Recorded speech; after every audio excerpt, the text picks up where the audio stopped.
Bonsoir, on n'a jamais aussi bien mangé que maintenant. Profusion, variété des produits, apparition du bio et tradition de gastronomie. En France, la cuisine est un art. Un art est aussi une clé pour rester bien portant. Pas question de faire manger n'importe quoi à nos enfants. Alors on scrute les étiquettes et on surveille les provenances. Pourtant, dans certains de ces produits qu'on croit bons pour la santé, il n'y a ni plus ni moins que du poison, des produits toxiques qui feraient fuir n'importe quel consommateur. On croyait tout connaître de la malbouffe, mais l'enquête que vous allez découvrir va vous révéler des pratiques secrètes et révoltantes. Nous verrons aussi comment éviter les pièges. Dans tous les hôpitaux français, le même problème. Des dizaines de patients bien souvent contaminés par des bactéries d'origine animale et il est quasiment impossible de les soigner. Maintenant, il y a régulièrement, toutes les semaines on peut dire, des patients avec des bactéries très résistantes. L'homme serait en fait malade de ce qu'il mange. Mis en cause, le business de l'alimentaire qui n'hésite pas, par exemple, à gaver d'antibiotiques les porcs pour les faire grossir. Ah ben c'est le but. Consommer moins d'aliments et gagner du poids. Que devient le consommateur en bout de chaîne, c'est une autre histoire. Les vétérinaires français ne sont jamais venus dans l'élevage et l'ordonnance, le plus souvent, c'est la secrétaire qui la signe. Dans certains élevages industriels, toute l'horreur de l'alimentation moderne. Voici comment sont élevés nos poulets, nos lapins. Certains animaux n'y résistent pas, les autres finiront dans vos assiettes. Une grande partie de notre alimentation serait ainsi potentiellement dangereuse. Le danger essentiel, c'est l'effet promoteur du cancer. Notamment le cancer du foie, cancer du côlon, mais aussi cancer du sein chez certaines femmes prédisposées. Mais sommes-nous réellement en danger? Pour le savoir, les reporters de Pièces à conviction ont joué les cobayes. Ils se sont soumis à un régime bien particulier. Verdict à la fin de l'émission. Je suis chargé pendant 2 semaines de déguster tous les produits premier prix. Au menu, viande, fruits et légumes et bien sûr, du poisson. Moi, je suis le représentant des marins-pêcheurs. Je ne veux pas faire peur aux gens. Je veux pas que les gens ne mangent pas de produits, etc. Mais quand même, la Seine, c'est un égout, quoi. Notre alimentation est-elle en train sournoisement de nous contaminer? Réponse ce soir, dans Pièces à conviction.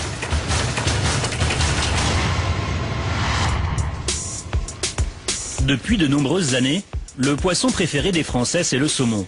Fumé, en pavé ou en filet, la France est le premier consommateur européen de ce poisson.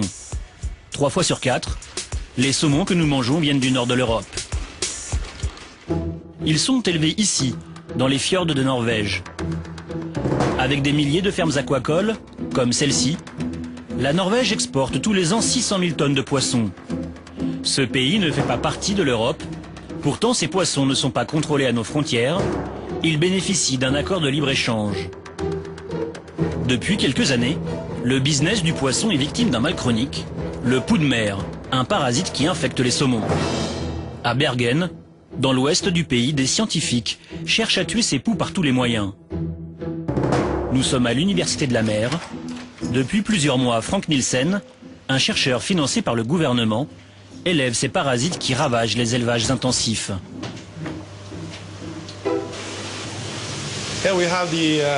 Ici, nous entrons dans notre laboratoire piscicole.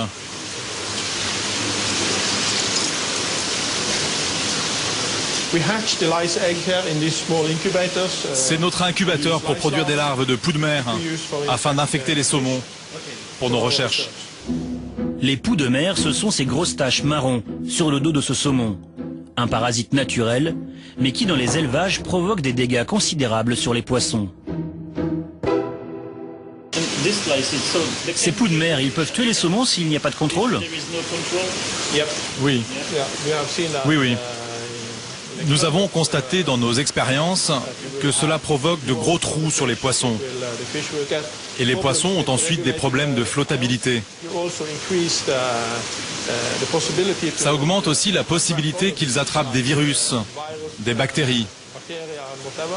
Et si on ne les soigne pas, ils accumulent les poux. Et les poissons ne seront plus bons pour la commercialisation. Pendant 20 ans, les fermes aquacoles norvégiennes ont traité les saumons infectés à coups d'antibiotiques. Mais depuis quelques mois, cela ne marche plus. Alors les producteurs de saumon ont trouvé une solution radicale. Ils utilisent un nouveau produit, chimique cette fois-ci, un pesticide, le diflubenzuron. C'est un médicament anti-poux de mer. C'est utilisé comme ça, en tout cas en Norvège. On l'a utilisé contre différents organismes par le passé. Cela empêche l'arrivée et le développement des insectes. Ils arrêtent de grandir et ainsi ils meurent. Est-ce qu'on peut dire que c'est un pesticide? Parce qu'en Europe, c'est classé comme pesticide. Oui, c'est un pesticide, oui. Mais d'habitude, c'est liquide un pesticide. Comment font-ils pour le donner au saumon? En fait, ils le mettent dans la nourriture en utilisant une sorte de colle chimique. Et ensuite, ils leur donnent à manger. Utiliser des pesticides pour nourrir un poisson, personne n'aurait osé l'imaginer auparavant.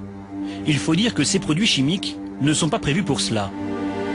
D'ailleurs, depuis 2 ans, la réglementation européenne stipule très clairement qu'il ne faut pas répandre de diflubenzuron dans les milieux aquatiques. En Norvège, on nourrit pourtant les poissons avec ce pesticide, même si certains écologistes s'interrogent sur les conséquences pour le consommateur final, car ce sont ces saumons qui finissent en filet dans nos assiettes. Est-ce que l'on sait quelles sont les conséquences d'un tel produit sur la santé humaine?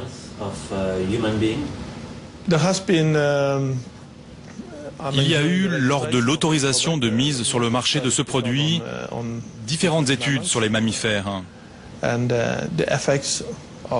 Et il n'y a pas d'effet. Enfin, il n'y a pas d'effet négatif. Vous voulez dire que ce genre de produit pourrait marcher sur l'homme si on en mangeait? Un peu comme pour le poisson, je veux dire, ce serait possible? Je ne sais pas. Je ne sais pas. Je crois que personne n'a jamais essayé ça. Un produit sans danger pour l'homme? Pas si sûr. Même sur le mode d'emploi du diflubenzuron, il est expressément indiqué que ce pesticide est dangereux pour l'environnement et très toxique pour les poissons. Ce produit fait-il des dégâts dans les élevages de saumon? Nous avons rencontré en caméra cachée le gérant de l'une de ces fermes qui utilise régulièrement du diflubenzuron. Son témoignage est inquiétant. Nous avons environ 400 000 poissons dans chaque cage. Et la moitié de ces poissons meurent avant la fin de leur élevage. Mais pourquoi? À cause des maladies? Oui, à cause du manque d'espace, à cause du manque d'oxygène, et puis à cause des poux. Un peu de tout. Est-ce que vous avez déjà vu ce produit, le diflubenzuron? Oui, on l'a déjà utilisé 4 fois ces 6 derniers mois. À chaque fois qu'on le fait, 200 à 300 poissons meurent tous les jours, pendant une semaine. Et ensuite ça va mieux. Contrairement à ce qu'assure le chercheur de l'université de Bergen, ce pesticide tue les poissons d'élevage, mais pas seulement, car il est purement et simplement dispersé dans les filets et répandu en mer. Comment vous l'utilisez? C'est liquide, c'est comment? Oui, c'est liquide. On le met dans un seau et on le balance dans les filets. Dans les cages. Donc les pesticides se dispersent dans la mer? Oui, ça se disperse dans la mer. Parfois, on a des petits requins qui viennent se nourrir aux abords des filets. Et quand on met le produit, ils meurent. Tous les autres poissons meurent. Seul le saumon survit. Mais tous les autres meurent immédiatement. En Norvège, cette technique est encore méconnue des consommateurs. Mais les exploitants qui savent ce qui se passe, mangent-ils leurs poissons? Et vous, vous en mangez du saumon? Non. Non. Je n'en mange pas. À cause de tout ça.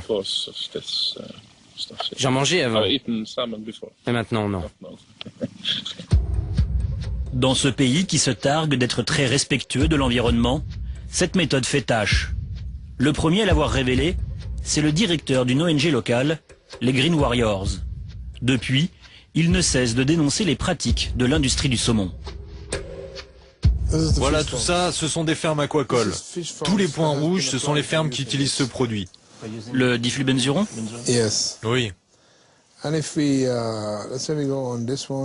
si on prend cette île, par exemple, regardez, toutes ces fermes utilisent ce poison. En Europe, ce pesticide est formellement déconseillé dans les milieux aquatiques. Mais en Norvège, c'est tout à fait légal. Selon Kurt Delcave, le business du saumon passe avant les principes de précaution les plus élémentaires. Le problème, c'est que le lobby des producteurs de poissons a pris le contrôle de tous les organismes qui devraient le contrôler. Et aussi du monde politique. Certains d'entre eux ont même des intérêts dans les fermes. En fait, le business a tellement grossi que maintenant ils ne peuvent plus contrôler le problème des poux. C'est pour ça qu'ils utilisent tout ça, alors qu'ils devraient diminuer la production. Mais ça voudrait dire perdre beaucoup d'argent. Et depuis qu'ils sont au gouvernement, personne ne leur dit « Hé, ralentissez !» Au contraire, ils font pression sur les autorités sanitaires pour qu'elles permettent l'utilisation de ce poison. Il y a quelques semaines, les Green Warriors ont fait l'acquisition d'un bateau équipé d'un robot sous-marin. Grâce à lui, ils parviennent à démasquer l'ampleur des pollutions cachées par les fermes de saumon. Ça, c'est l'outil que craignent le plus les producteurs de saumon. Parce qu'ils nous mentent quand ils nous disent qu'ils ne polluent pas avec leurs fermes. Donc avec ça, vous voyez exactement ce qui se passe dans les fermes. Oui, je peux voir ce qu'ils rejettent et je peux voir ce qu'ils font au fond marin. Je peux voir les saloperies qu'ils balancent dans les cages. On voit alors les choses différemment. Et donc, vous avez vu des choses assez étonnantes. Oui, je vais vous les montrer dans la pièce d'à côté. Tiens, tu peux le ranger.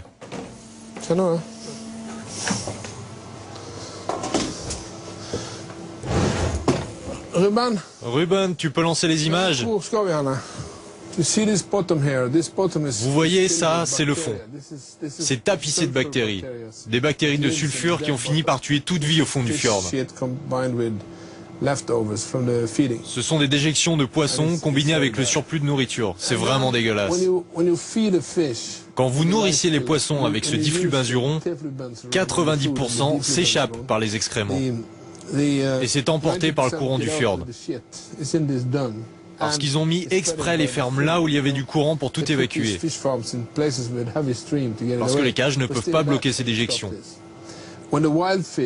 Et quand les poissons sauvages mangent ce diflubenzuron, cela se transforme dans leur estomac en deux composés, cancérigènes et toxiques.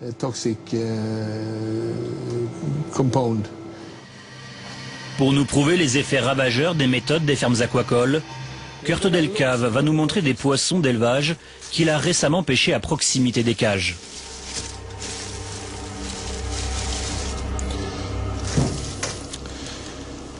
Qu'est-ce qui lui est arrivé à ce poisson? Nous ne savons pas vraiment ce qui lui est arrivé. Mais on n'a jamais vu ça sur une autre espèce. Ce poisson est un cabillaud d'élevage qui s'est échappé des cages. En fait, 30% des filets de cabillaud qu'ils vendent sont issus de ce qu'on appelle des cabillauds monstres. Parce que leurs gueules ont une déformation génétique. Donc ils nagent même la gueule ouverte. Mais évidemment, on ne voit pas ça dans les filets, quand on les achète dans les magasins. Mais 30% des cabillauds d'élevage sont comme ça. Donc quand vous achetez des filets de cabillaud en France, en Norvège ou n'importe où, vous devriez demander « est-ce un cabillaud d'élevage ?» et dire non dans ce cas-là. Je crois que l'industrie est allée trop loin et ne devrait plus être autorisée à faire de telles choses. Est-ce le diflubenzuron qui provoque la déformation génétique ou les brûlures sur la peau des poissons? Selon Kurt Delcave, cela ne fait aucun doute. Mais quelles peuvent être les conséquences pour ceux qui mangent ces poissons? François Weyreth est le président du réseau européen contre les pesticides. En regardant les images que nous avons tournées en Norvège, il découvre avec consternation l'utilisation qui est faite de ce produit chimique. Ce produit-là, il est, avec des conditions d'ailleurs assez strictes, homologué, je crois, pour les pommes, les poires, et utilisable également dans certaines cultures forestières. Mais en aucun cas, il est homologué pour aller traiter des poissons. Hein. C'est pas un médicament du poisson, c'est un pesticide, c'est-à-dire qu'il est fait pour traiter des cultures végétales. C'est pas prévu pour ça, et donc on n'a pas étudié quelles sont les doses acceptables sous forme de résidus. D'autant plus qu'on sait qu'on a quand même des métabolites de cette molécule-là qui ont des propriétés inquiétantes, qui sont soupçonnées d'être cancérigènes. Donc là, tout ça, ça doit vraiment être évalué. Là, on est dans une espèce de Far West où on n'a aucune visibilité sur les conséquences sur la santé humaine. Si nous mangeons des saumons norvégiens nourris aux pesticides, qu'en est-il des poissons pêchés le long des côtes françaises? Leur état sanitaire est parfois plus inquiétant encore. Comme dans la zone maritime du Havre, par exemple. Toute l'année, les marins ramènent dans ce port ce qu'ils ont capturé dans la Manche. Une mer qui fournit un poisson sur 5 à la pêche française. Mais depuis le mois de février dernier, les 200 chalutiers de la région n'ont plus le droit de pêcher le ceylan, les plus grosses sardines. Ce poisson est désormais impropre à la consommation dans toute la baie de Seine. Il est trop contaminé au PCB. Ça va? C'est une bonne pêche pour vous, ça? Non, ah non, c'est nul, ça. Là, c'est vraiment pour alimenter l'étal, quoi. Excuse-moi. Morgane Courbe vend toutes les espèces de poissons à la criée du Havre. Ça, c'est les barres. Vous les avez pêchés où, là, alors? Antifer. De la plie. De la roussette. Heureusement pour lui, la sardine n'est pas son fonds de commerce. Les gars qui font le ceylan qui est fermé, la sardine, ça va pas du tout, quoi. La sardine, justement, qu'est-ce qui s'est passé, en fait? Je sais pas, il paraît qu'elle est polluée. Mais bon, le problème, c'est qu'on bride des pêcheurs, alors que c'est pas les pêcheurs, c'est les usines qui ont pollué tout ça, hein, malheureusement. Et puis, eux, ils sont intouchables, donc après, c'est nous, les pauvres petits pêcheurs, qui subissons ça, quoi. Au Havre, les PCB sont devenus un vrai cauchemar économique pour les pêcheurs. Car ces polluants industriels menacent toutes les espèces. Vous en parlez entre vous, pêcheurs, là, de tous ces problèmes de pollution Bah oui, parce que là, c'est tout le monde qui est concerné. Là. Le problème, c'est que là, je suis persuadé qu'il y a au moins 60-70% de la flottille qui est dans le rouge, quoi. Ouais.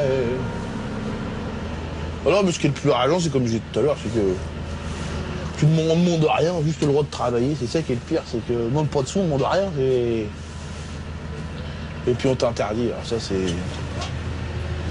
le bordel. À ce jour, seule la sardine serait officiellement contaminée par la pollution au PCB. Mais nous nous sommes procuré un rapport de l'Agence de l'eau de la Seine, jamais publié, qui démontrerait le contraire. Ce rapport date de décembre dernier.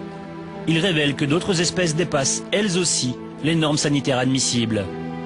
Regardez ce trait rouge, il indique la limite des PCB pour les poissons que nous consommons. On y découvre, entre autres, que le bar est au-dessus de cette norme.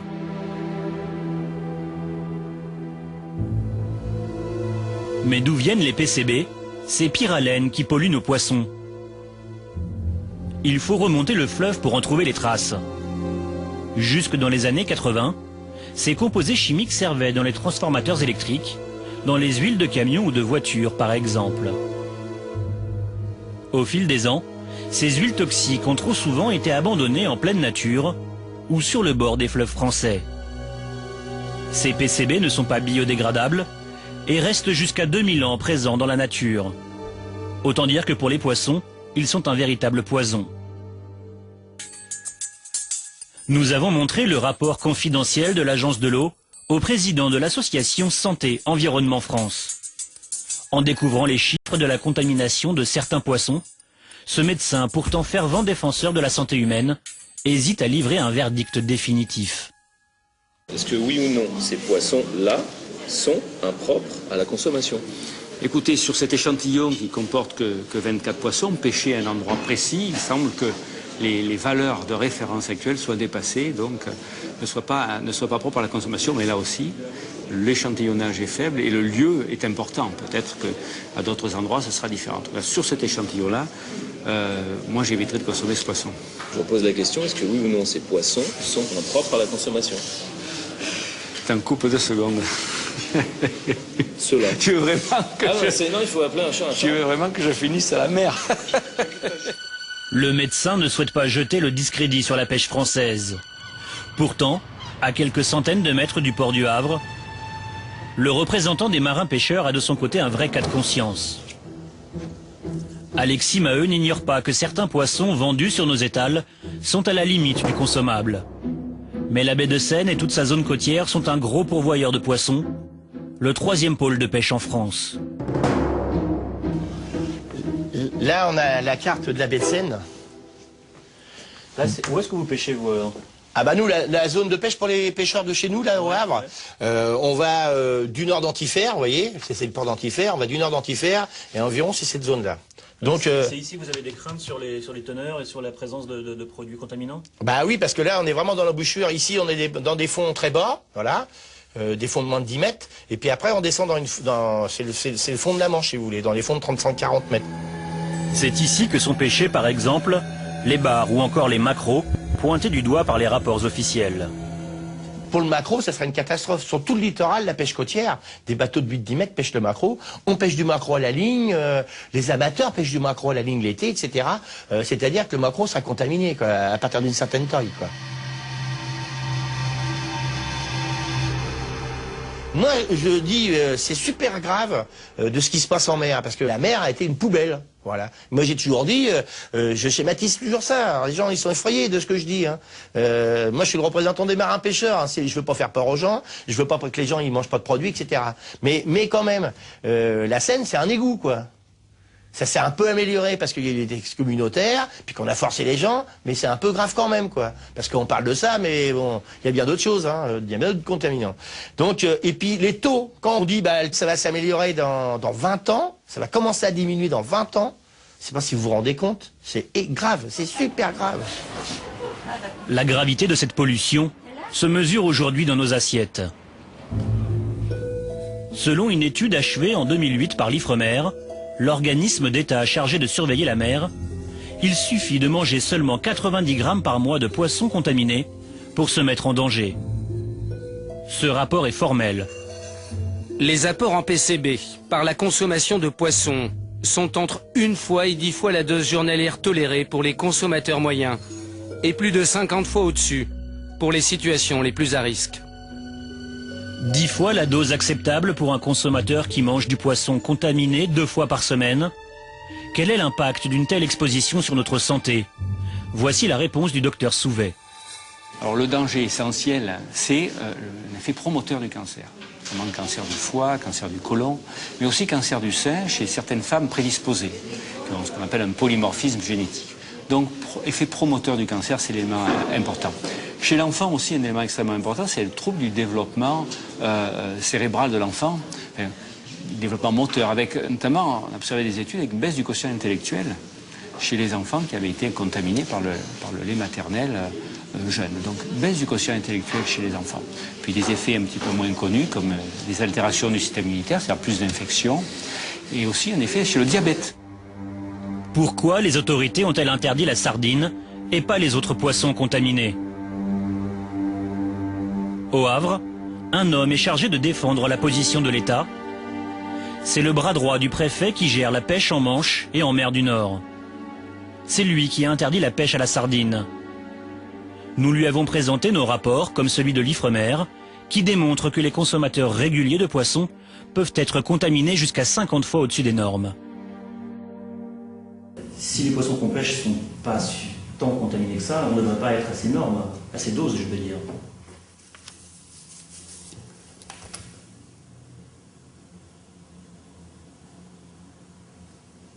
Oui, mais alors, si vous voulez, ce sont des hypothèses à partir du moment où on constate une contamination. C'est-à-dire que la conclusion de ce papier, c'est bien qu'il faut faire des études supplémentaires pour vérifier si on se trouve, à un moment donné, pour un stock de poissons donné, dans une telle situation. Pourtant, ce rapport confidentiel de l'Agence de l'eau indique que 28% des Français sont surexposés au PCB à cause de leur consommation de poissons. C'est beaucoup. Oui, sûrement. Je n'ai pas d'idée des normes. Rapporter la vie entière, oui. Je n'ai pas encore ce rapport, je ne peux pas vous en parler. Et on voit qu'en l'occurrence le bar dépasse, lui, la norme, là, pour le coup. Oui, c'est très probable. D'accord. C'est probable. On pense on se dirige probablement vers une interdiction du bar au-delà d'une certaine taille. D'accord. Probable. Et on s'attend au gros bar et au gros macro. Voilà. D'accord. Que faire pour se débarrasser des PCB? Eh bien, on ne sait pas. Il faut être clair, il est impossible de dépolluer la mer du PCB qu'elle contient. Aujourd'hui, en France, on trouve des PCB un peu partout dans la nature. Et pas seulement dans les fleuves ou dans les mers. Des centaines et des centaines de lieux de pollution, officiellement recensés par le ministère de l'Environnement. Ces pollutions concernent toute la chaîne alimentaire et ne sont pas près de s'arrêter. Car les stations d'épuration, par exemple, continuent de déverser en toute légalité des PCB en épandant leur boue dans les champs, sur les surfaces agricoles. On peut les retrouver dans toutes sortes de nourritures, comme les œufs par exemple. Dans sa ferme de Normandie, un éleveur l'a découvert, mais un peu tard. Il y a 10 mois encore, des poules gambadaient dans ses prés. Elles ont été tuées à la demande des autorités sanitaires. Elles étaient contaminées au PCB. Rien que l'an passé, Jean-Louis Letellier a vendu plus d'1 million d'œufs dans la région normande, des œufs 20 fois au-dessus de la norme. C'était réparti dans tout le terrain, là, sur les 3 hectares. D'accord. Parce que tout ça, c'était les zones où vos poules... Oui, tout ça, c'est les enclos aux volailles. Quoi. En fait, on mettait jamais rien sur ces enclos-là depuis une vingtaine d'années. Aucun produit, hein, parce qu'il n'y avait pas lieu, vu qu'il y avait trop d'herbe déjà, comme c'est très grand. Donc on broyait l'herbe au moins une fois dans l'année. On aurait presque pu demander un label bio, en fait. C'est ça, oui. On aurait pu demander un label bio sans savoir qu'on était contaminé en PCB. Quoi. Ce jour-là, l'éleveur a racheté des poussins. Mais désormais, les futures poules de la ferme n'auront plus le droit de se promener en plein air.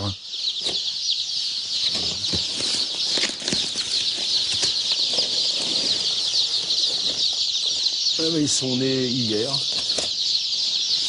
Ils ont juste une journée. Quoi. Il y en a combien là? Là, il y en a 500. Mais là, vu qu'on est obligé de les laisser enfermés, on ne peut pas charger le bâtiment. Quoi. Pourquoi vous êtes obligé de les laisser enfermés? À cause de la contamination au PCB, les sols qui sont contaminés. Donc, les mettre dehors, ça c'est fini, c'est exclu. D'accord. D'où vient cette pollution au PCB, au cœur de la campagne normande? Personne ne le sait, et seul un expert du WWF, le Fonds mondial pour l'environnement, dénonce les autorités qui s'attaquent aux producteurs sans vraiment chercher les pollueurs. Pour savoir où on en est. Ici, on va faire une analyse des sols, d'accord? Bon, ok, c'est plombé, d'accord. Mais après, tout protocole veut que sur 1 km de rayon, tu cherches s'il y a d'autres points qui sont contaminés. Oui, bien sûr, oui. C'est le b.a.-ba, quoi, je veux dire. Quitte à ce que derrière on te dise c'est toi le pollueur, mais au moins que le travail soit fait sur les 1 km de rayon. Ça n'a pas été fait. Et là, du jour au lendemain, on leur dit mais c'est terminé. Et en fait, ça fait penser un peu aux pêcheurs. Tu sais, c'est... Ah ben c'est terminé. C'est-à-dire que c'était vous le fautif, il faut fermer l'exploitation et c'était terminé. Ouais. Les sols industriels, d'après les premières analyses qui ont été faites sur les sols, les miens et ceux des industries classées, mes sols sont plus contaminés que des sites industriels. Ainsi va la vie des PCB que l'on ne peut éradiquer. Œufs, poulets, lait de vache, les pyralènes contaminent régulièrement des élevages français et certains aliments que nous sommes censés manger. Peut-on au moins se rabattre sans risque sur les fruits et légumes dont on nous répète sans cesse qu'il faut en manger 5 par jour pour être en bonne santé? En ce moment, le fruit de saison préféré des Français, c'est la fraise. Et comme la majorité des fruits et légumes que nous consommons, elle vient de l'étranger. 2/3 des fraises mangées par les Français viennent d'Espagne, d'Andalousie, dans la région de Huelva. Sous ces serres, les cultures n'ont rien d'artisanal. Leur production est intensive grâce à des produits chimiques parfois interdits en France. Des pesticides dont les bidons sont abandonnés à 2 pas des serres dans des décharges sauvages. Ils sont parfois dangereux, comme le bromure de méthyle par exemple. Depuis 2 ans, la Commission européenne demande à ses pays membres de ne plus utiliser ce traitement des sols très toxique pour l'homme.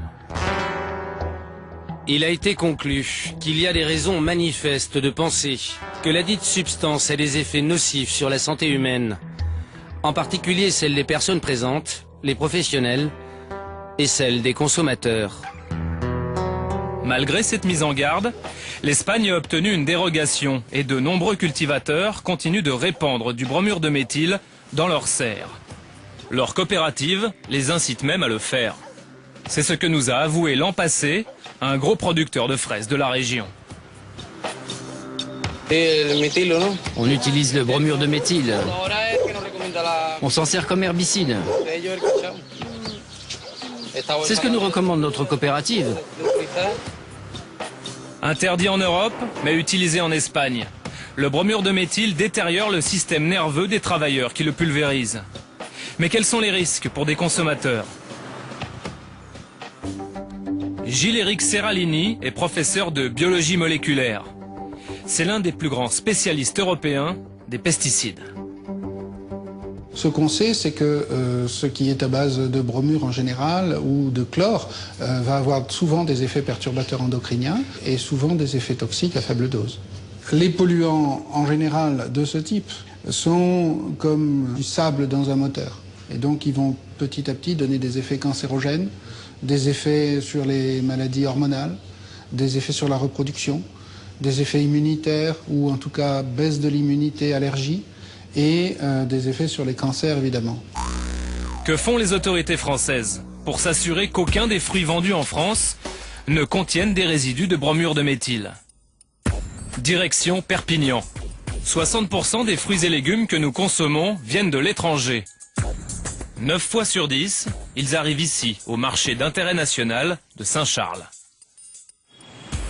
Voici les hangars d'Anecop, une société qui importe 130 000 tonnes de fruits et légumes chaque année en France.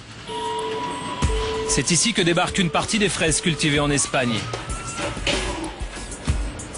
Toute la journée, Caroline Cognet parcourt les allées avec son échelle et son carnet. Elle doit vérifier la conformité des produits dès leur arrivée. Cela s'appelle l'autocontrôle. L'importateur se contrôle lui-même. On fait un prélèvement par sondage, c'est-à-dire qu'on a une vision globale du lot sur la qualité visuelle et après on va prélever des pastèques au hasard, faire un échantillonnage pour aller au laboratoire la couper, voir si l'intérieur est conforme. Voilà. Anecop n'analyse que 100 fruits ou légumes par an en laboratoire en France. Mais selon son PDG espagnol, aucune cagette, aucun fruit, aucun légume ne peut échapper au contrôle réalisé dès la récolte chez les producteurs. On fait des contrôles de qualité, des contrôles de pesticides à 3 niveaux. À l'état production, qui sont faits sur la serre ou à niveau des champs. Après, c'est à niveau de la station de conditionnement. Et finalement, on fait ici, c'est le niveau de notre contrôle. Vous en trouvez des résultats non conformes? Cette saison, on n'en a eu aucun. La saison passée, je ne vous dirai pas, je ne m'en souviens pas, mais zéro. Ouais. Même sur la fameuse fraise qui pose chaque année un débat. En fraise, j'en ai jamais eu. Pour être très franche, jamais de résultats non conformes en fraise. Les fameux résidus dont on parle chaque année, chloropicrine, bromure de méthyle, etc., ça, vous les cherchez? Bromure de méthyle. Bon, le bromure de méthyle, c'est un produit pour désolariser, non? C'est interdit, on ne l'utilisait pas. Pas de bromure de méthyle utilisée en Espagne. Visiblement, le PDG d'Anecop ne semble pas connaître les pratiques de certains producteurs de son pays. À Perpignan, l'ultime rempart pour protéger les consommateurs français, ce sont les services de la répression des fraudes. Ici, à Saint-Charles, 400 000 camions déchargent leurs marchandises chaque année, soit 156 camions en moyenne toutes les heures, contrôlés par 2 inspecteurs seulement. Exemple avec ce chargement de haricots verts qui arrive du Maroc. Là, donc, on va procéder au déchargement. C'est un camion, il y a des tomates et des haricots, comme ça. Donc, on va procéder à un échantillonnage pour voir la conformité de la marchandise. En principe, on décharge 5 à 6 palettes. On regarde sur ces palettes la présentation de la marchandise. S'il n'y a rien d'anormal, on établit que bon, tout le chargement est conforme. Si on a un doute sur la qualité, à ce moment-là, on prolonge le contrôle et on fait décharger une plus grande partie de palettes. Les contrôleurs de l'État doivent surtout s'assurer que les fruits et légumes ne contiennent pas de produits dangereux, surtout les pesticides. Ce n'est pas facile à l'œil nu. Par contre, pour la taille des tomates, par exemple, ils sont très vigilants et leur technique est imparable. Voilà, normalement, vous voyez, vous devez avoir le calibre qui soit identifié. Et là, si on tourne de ce côté, ou si on tourne de ce côté, il n'y a aucune marque concernant le calibre. Les tomates qui arrivent d'où, là? Maroc. Dans tous les camions arrivent du Maroc, là. Oui, ça c'est pas bon. Ça c'est bon. Ça c'est pas bon. La tolérance émise par le règlement est de 10%. Donc on prend un nombre de fruits ou de légumes et on vérifie que ces 10% ne soient pas dépassés. Dans la mesure où le 10% est dépassé, on demande à ce moment-là le retriage et le recalibrage au calibre réel. Mis à part les problèmes de calibre, les fraudes recherchent à peine 2% des fruits et légumes importés, toutes traces de produits chimiques confondus. Le service minimum imposé par la réglementation. Et selon eux, le bromure de méthyle pour la culture des fraises espagnoles serait un fantasme. C'est une polémique qui ressort à chaque campagne de production des fraises. Ils sont relayés par différents sites internet et par différentes associations. Bon, là-dessus, des recherches ont été effectuées et n'ont pas permis de mettre en évidence aussi de telles affirmations. Lorsqu'on a reçu, nous, il y a 2 ans, je crois, ce message un petit peu affolé, attention sur les fraises, etc. Donc on a informé les laboratoires, on a fait même des prélèvements comme ça et on n'a jamais rien obtenu. À Perpignan, depuis 2 ans, ni les importateurs, ni le service des fraudes n'ont jamais détecté de traces de bromure de méthyle, ce pesticide interdit en Europe. Pourtant, l'an passé, en faisant analyser 2 barquettes de fraises espagnoles achetées au hasard sur le marché français, nous en avions trouvé. 2,7 mg par kilo de fraises, en dessous du seuil officiel de risque pour les consommateurs. Mais pour le chercheur Gilles-Éric Serralini, expert auprès de la Commission européenne, cette norme n'est pas une garantie contre ce produit très toxique. Les organismes réglementaires s'accrochent aux normes comme un singe à un arbre, mais en fait, ces normes ont très peu de logique scientifique réelle. Je vous le dis sans cacher les choses.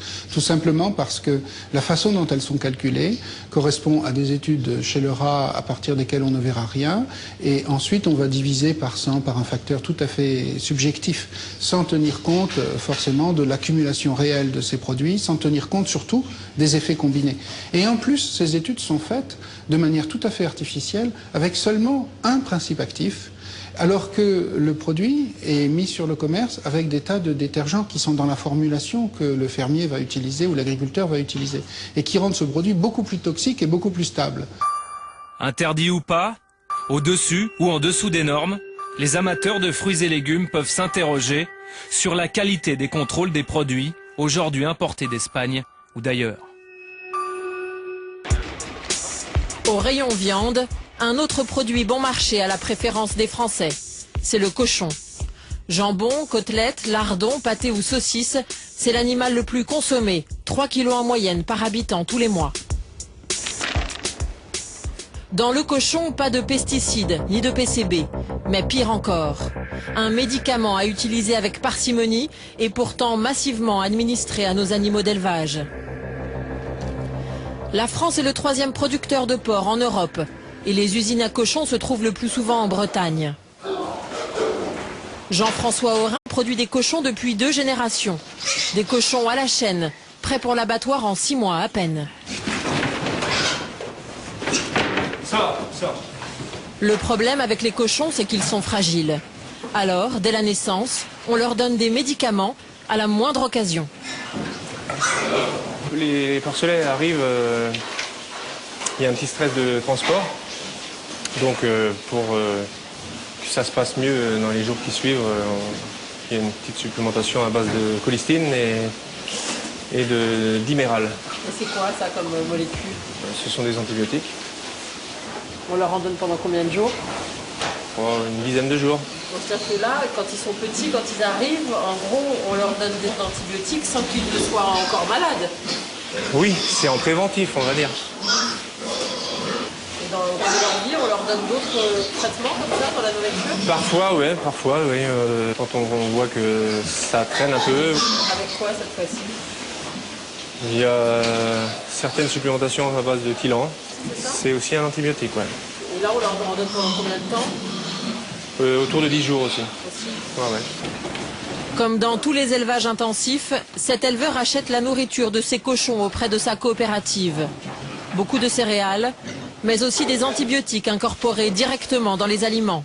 Un peu de tout dedans, t'as des céréales, t'as donc du blé, de l'orge, un peu de tourteau de soja, un peu de tourteau de colza. C'est du soja qui doit venir d'Argentine ou du Brésil ou des USA, quoi. Pour l'aliment avec du Tylan dedans, vous faites comment? Il faut une ordonnance ou il n'y a pas besoin d'ordonnance? Il faut une ordonnance. Et il vous en fait c'est-à-dire que quand je commande l'aliment, le vétérinaire sort une ordonnance qui suit le bon de livraison après. Voilà. Sans forcément venir voir si les porcs en ont vraiment besoin. C'est comme ça se passe. Le Tylan, un antibiotique destiné à soigner les maladies respiratoires, serait utilisé à d'autres fins pour faire grossir les cochons le plus vite possible. Cette technique serait conseillée à cet éleveur par sa coopérative. Quand la caméra s'éloigne, il se confie. Oui, puisque le technicien m'avait dit, mais si, un petit coup de Tylan, ça leur fait du bien, ça va les booster, tu vas voir. C'est-à-dire que ça améliore la flore intestinale des cochons. C'est ce qu'ils disent. Voilà. Je pense qu'il est utilisé en croissance, en facteur de croissance. Je dis ouais, mais c'est un antibiotique quand même. Et on mange ça après. C'est pas non plus l'idéal, quoi, comme ça. Moins on en donne, mieux c'est, quoi. Comme beaucoup d'éleveurs, Jean-François Aurin fait ce que sa coopérative lui demande, sans oser refuser. Même quand il reçoit des ordonnances toutes faites. Voilà, donc il y a toutes les bons de livraison d'aliments. Et donc derrière, donc, vous avez l'ordonnance, puisque là c'était du Tylan, on le retrouve ici, le Tylan. Et vous allez l'acheter où? C'est livré par la boîte d'aliments, quoi. La boîte d'aliments, c'est... C'est quoi? C'est la... Une coopérative a le droit de vendre des antibiotiques et des médicaments? La preuve. Mais oui, puisque ils ont des vétérinaires. Délivrer des ordonnances toutes faites pour nourrir aux antibiotiques des cochons non malades et les faire grossir plus vite. Cette pratique vétérinaire est susceptible d'enfreindre la loi de 2006 qui interdit l'utilisation des antibiotiques comme facteur de croissance. À Paris, à l'École nationale vétérinaire, un professeur dénonce la généralisation de ces méthodes dangereuses. Gilbert Mouton est aussi expert judiciaire auprès des tribunaux. Il porte un jugement sans concession sur sa profession.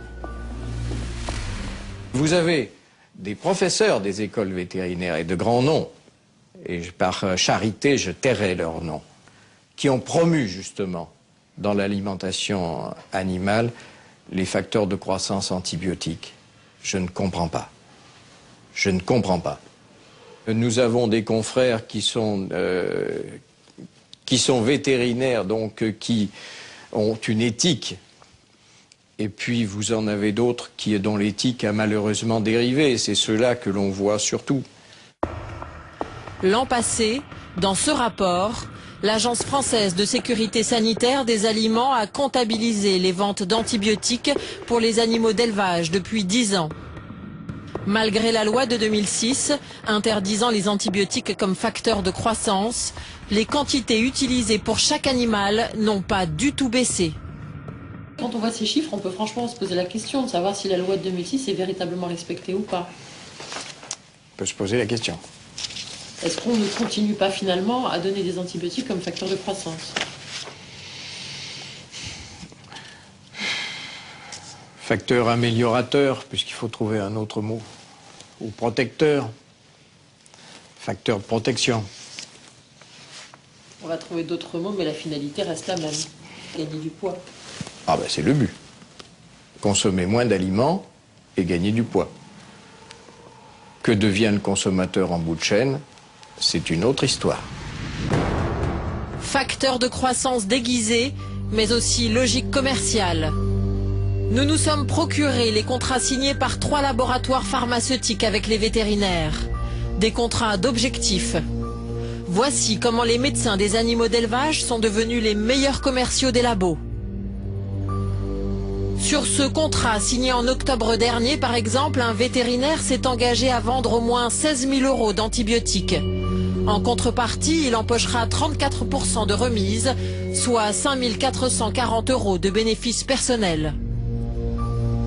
Sur cet autre contrat, en plus de la remise, si le vétérinaire réalise de bonnes ventes, il peut décrocher un chèque cadeau de 500 €. Je me suis procuré des contrats justement de vente d'antibiotiques entre des laboratoires et des vétérinaires. Oui. Alors vous voyez, c'est un antibiotique bovin assez connu. On voit les ristournes qui sont appliquées. Alors là, carrément, si on en les marges arrière, ce que l'on appelle les marges arrière. C'est quoi les marges arrière?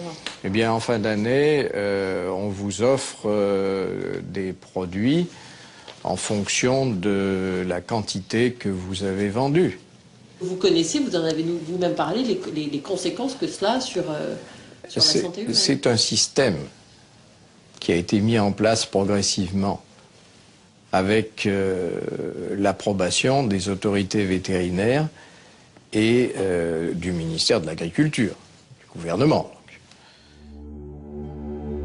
Des antibiotiques vendus comme n'importe quel produit. Les fabricants d'antibiotiques assument-ils cette dérive commerciale dénoncée par le professeur Mouton? Nous avons pris rendez-vous avec le syndicat de l'industrie du médicament vétérinaire. Apparemment, ce groupement de laboratoires est inquiet. En décembre dernier, il a adressé cette lettre à l'AFSA, l'agence de l'État qui garantit la sécurité sanitaire de nos aliments. Le conseil d'administration a déclaré sa volonté de prendre en compte les inquiétudes de l'AFSA. Pour ce faire, les industriels se sont engagés à promouvoir un usage raisonné des antibiotiques. Pour parvenir à un usage raisonné des antibiotiques, les fabricants de médicaments vétérinaires demandent même l'aide de l'État. La lettre est signée Jean-Louis Huneau, le président du syndicat des laboratoires que voici. S'il s'avère qu'il y avait en quelque sorte une règle à respecter, je peux vous assurer que nous serions les premiers à vérifier que cette règle est respectée. Mais la première chose, c'est d'écrire cette déontologie. Pour le moment, il n'y a pas de déontologie particulière concernant les antibiotiques. Qu'est-ce que Sur le sujet très particulier que vous évoquez. Voilà, sur ce sujet. Le code de déontologie régissant les rapports commerciaux entre les laboratoires et les vétérinaires comporte donc des lacunes. Mais en attendant de l'améliorer, pourquoi ne pas supprimer les marges arrière des vétérinaires qui les poussent à vendre toujours plus de médicaments? Reste à savoir si les vétérinaires sont des gens malhonnêtes. A priori, il n'y a pas de raison de voir un vétérinaire se mettre à prescrire des antibiotiques au motif qu'il va payer à l'unité l'antibiotique moins cher. Je pense que là, c'est un raisonnement qui ne tient pas. À partir du moment... Si vous commandez à partir de 6 000 € de produits, on va vous offrir un téléphone portable ou un ordinateur. Est-ce que ça vous semble logique quand il s'agit d'antibiotiques? Est-ce que ça vous semble logique? Est-ce qu'on vend, est-ce que ces laboratoires-là ne vendent pas des antibiotiques comme ils vendraient n'importe quel autre produit? Vous raisonnez comme si j'étais dans un bistrot et que j'achetais de la bière. Les vétérinaires ne seraient pas de vulgaires vendeurs de bière. Dans le sud-ouest, une éleveuse de canards va nous démontrer le contraire. Selon cette agricultrice, qui a tenu à garder l'anonymat, Les vétérinaires de sa région ne se déplaceraient que très rarement pour voir ces bêtes, avant de délivrer leurs ordonnances. Alors les vétérinaires français ne sont jamais venus dans l'élevage. Théoriquement, ils devraient venir voir l'élevage, mais ils ne viennent pas, ils délivrent et l'ordonnance le plus souvent, je vais pas dire quasiment tout le temps, c'est la secrétaire qui la signe. Cette éleveuse achèterait régulièrement des médicaments sans même croiser son vétérinaire, comme au comptoir d'une épicerie. Démonstration dans un cabinet où elle va tenter, à notre demande, d'acheter du vitrimoxin, un antibiotique interdit en période de gavage de ses canards. Bonjour. Nous la suivons en caméra cachée. C'est la secrétaire du cabinet qui la reçoit. Du vitrimoxin, vous en avez? Pour les canards? Oui. Si vous avez 3 ou 4 kilos, je vais les prendre. Le vétérinaire n'est même pas sorti de son bureau et c'est bien la secrétaire qui a rédigé cette ordonnance sans même se soucier de la santé des canards. Notre complice repart avec 6 kilos de vitrimoxin, de quoi traiter 1000 canards. Mais ces bêtes sont en période de gavage, elles sont proches de l'abattage. L'éleveuse pourrait perdre son label car l'amoxicilline, qui est le principe actif, risquerait de se transmettre à l'homme. On a acheté... On vient d'acheter 6 kilos de vitrimoxin. Un canard label, c'est bien interdit l'amoxicilline. Donc, elle aurait dû demander déjà un canard pour l'analyser, puis après donner l'amoxicilline. Là, elle ne l'a pas demandé. Puis après, moi, il faut que je dise à ma coopérative que j'ai acheté du vitrimoxin et que pour me déclasser le lot. Parce que c'est obligatoirement déclassé en France. Et là, ils ne m'ont rien demandé, donc je peux m'en servir comme je veux, sans rien demander à personne. Le Conseil national de l'ordre des vétérinaires sait-il que certains de ses membres distribuent sans vergogne des ordonnances de complaisance? À Paris, bonjour monsieur. Bonjour, son madame. Vice-président ne cherche pas à nier les dérives affairistes de sa profession. Ceci est totalement intolérable. Il va de soi que si ces faits étaient portés à notre connaissance, je dois vous dire que notamment dans la région Aquitaine, il n'y a pas très longtemps, de tels faits ont été portés à la connaissance du président de l'ordre. Il a fait comparaître le même jour dans la même chambre de discipline, je crois 27 ou 28 vétérinaires de sa région, qui avaient été pris en flagrant délit de faire délivrer des médicaments par notamment leur auxiliaire. Les contrats d'objectifs signés avec les laboratoires et leurs fameuses primes ne sont-ils pas responsables de la surconsommation des antibiotiques dans les élevages? Pour le vice-président, l'État doit intervenir pour régler ce problème. On voit même que si on achète 6 000 €, je crois, on peut bénéficier d'un outil de communication professionnelle. Est-ce que vous avez l'impression que... Oui, c'est ce que nous condamnons de toutes nos forces. Nous avons du pain sur la planche et nous souhaiterions que les administrations compétentes nous aident. Parce que... Lesquelles? Direction générale de l'alimentation du ministère de l'Agriculture, Direction générale de la santé au ministère de la Santé. Il y avait effectivement la Direction générale de la concurrence et de la répression des fraudes, que toutes ces personnes-là nous aident quand on leur signale un certain nombre d'affairistes. Parce que vous avez un certain nombre de personnes qui effectivement ont parfaitement confondu le métier de vétérinaire avec... Ils se sont trompés. Au lieu de faire des études vétérinaires, ils auraient dû faire HEC, si vous voulez. Le médicament n'est pas un produit comme un autre, c'est pas un produit ordinaire. Tous les médicaments d'ailleurs, mais en particulier ceux qui renferment des antibiotiques. Selon le Conseil national de l'ordre, la vente de médicaments à la campagne permet parfois aux cabinets vétérinaires de doubler leurs revenus. Et ces affaires très rentables ne sont pas toujours légales. Direction la cave, où se trouvent les dossiers judiciaires des vétérinaires les moins scrupuleux. Chaque dossier, vous voyez, chaque boîte là, ce sont des affaires que nous suivons. Je crois qu'il doit y avoir environ au moins 2500 affaires. Des affaires d'exercice illégal de la médecine et de la chirurgie des animaux, mais des affaires d'exercice illégal de la pharmacie vétérinaire, voilà.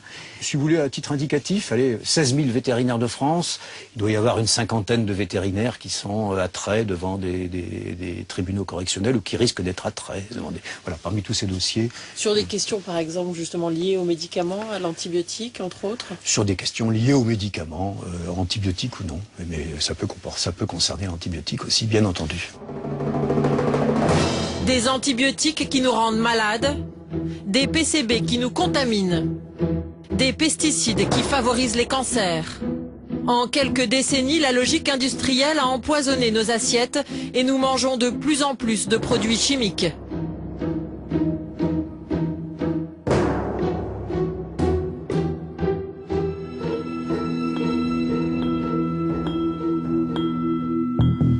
Comment de tels abus peuvent-ils exister et que font les autorités face à ces questions? Nous sommes allés voir celui qui est en charge de la sécurité alimentaire en France, le ministre de l'Alimentation, de l'Agriculture et de la Pêche. Une réaction d'abord à ce documentaire. Est-ce qu'il y a des choses que vous ignoriez et des choses qui vous choquent? C'est révoltant de se dire que des aliments que vous retrouverez, vous, dans votre assiette, votre famille ou vos enfants, ont été nourris avec des pesticides dont personne ne sait exactement quels dégâts ils peuvent provoquer sur la santé humaine.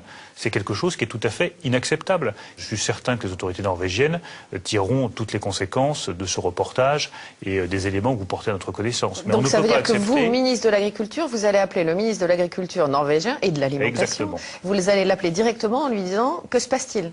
Je vais lui dire, il apparaît que certains élevages de saumon sont nourris avec des pesticides. Qu'est-ce qu'il en est exactement? Première question.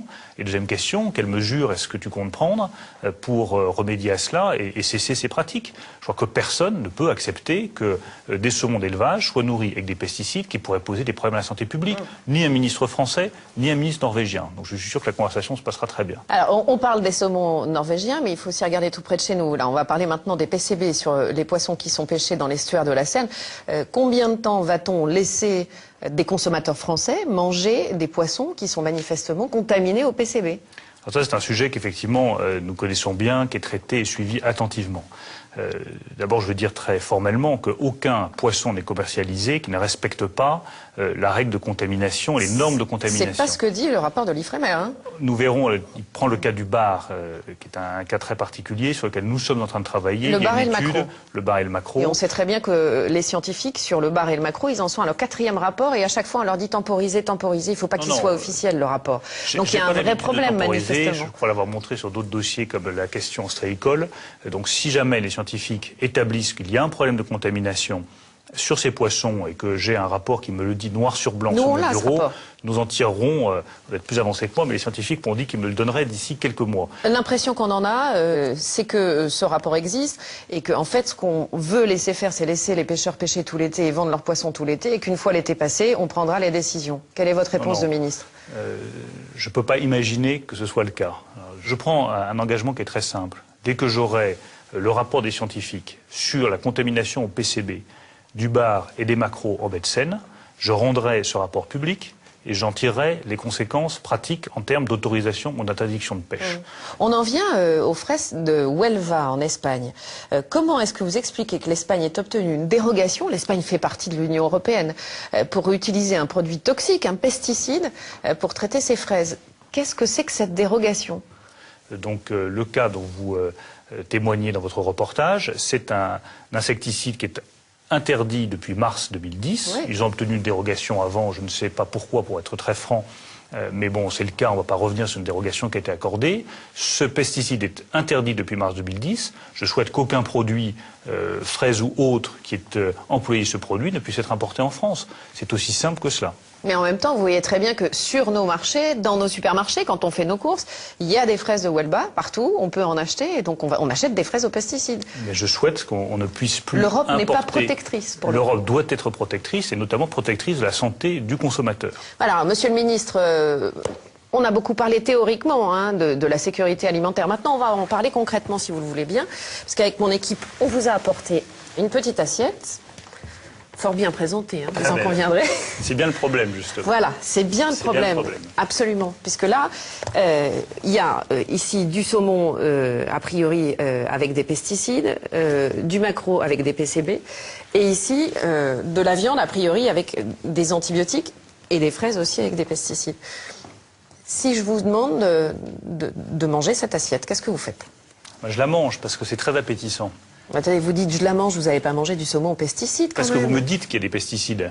Mais si je suis le consommateur lambda qui va dans ce supermarché... Oui, mais vous n'êtes pas le consommateur lambda, vous êtes le ministre de l'Alimentation, de l'Agriculture et de la Pêche, vous n'avez pas mangé ça. Il n'a pas l'air mauvais. Donc là, je ne le mangerai pas parce que vous me dites Il y a des pesticides dedans. Mais ma responsabilité de ministre, c'est de faire en sorte que le consommateur soit informé sur ce qu'il y a dans les produits. Et ma responsabilité est également d'interdire la commercialisation de produits qui ne respectent pas les règles sanitaires que nous avons définies. Vous vous rendez compte du cocktail détonnant? Pesticides, PCB, antibiotiques, tout ça dans un petit peu de saumon, un petit peu de maquereau, du jambon et des fraises. C'est quand même assez effrayant pour le consommateur. Oui, mais justement, notre responsabilité, c'est de faire en sorte que ces produits-là ne soient même pas commercialisés. Quant aux antibiotiques avec lesquels les cochons qui sont là pourraient être nourris, chacun sait qu'il est interdit de mettre des antibiotiques dans l'alimentation animale, et je souhaite que cette règle soit là aussi respectée. Vous avez vu dans le reportage, quand on va avec une éleveuse de canards chercher chez un vétérinaire des antibiotiques, enfin, vous avez vu à quelle facilité on s'en procure. Oui, mais c'est pas normal. Zéro ordonnance. Je le dis très simplement. Manifestement, c'est très courant. Je le dis très simplement, ça n'est pas normal. Je fais entièrement confiance à la profession des vétérinaires. Il n'est pas normal de pouvoir disposer d'antibiotiques sans ordonnance. Qu'est-ce qui risque les vétérinaires qui transgressent la règle?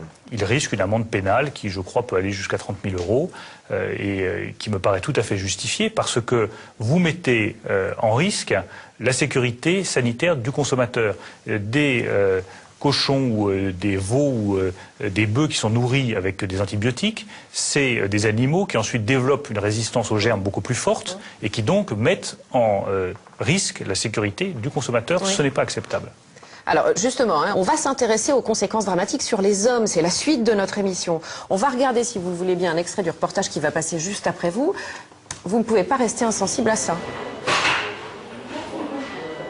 On est assez démunis pour certains d'entre eux. Vous voyez, ce qui nous était jusqu'à il y a 5 à 10 ans, on avait exceptionnellement ce type de problème. Maintenant, il y a régulièrement, toutes les semaines, on peut dire, des patients avec des bactéries très, très résistantes. Voilà, donc on est confronté à des patients qui sont en réanimation. Plus aucun antibiotique ne fonctionne sur eux. Voilà, c'est ça les conséquences de l'utilisation abusive des antibiotiques dans l'alimentation animale. Pendant des années, une fois encore, on a accepté de mettre des antibiotiques, de respecter de manière moins stricte les règles sanitaires en se disant c'est une logique de rentabilité économique qui passe avant tout. Moi, je souhaite que ce soit une logique de sécurité sanitaire qui passe avant tout, et avec Roselyne Bachelot, nous sommes bien déterminés à avancer dans ce sens-là. Je vous propose une dernière fois ma petite assiette ou sans façon? Non, sans façon. Je vous proposerai moi-même mes propres produits la prochaine fois, ce sera meilleur. D'accord.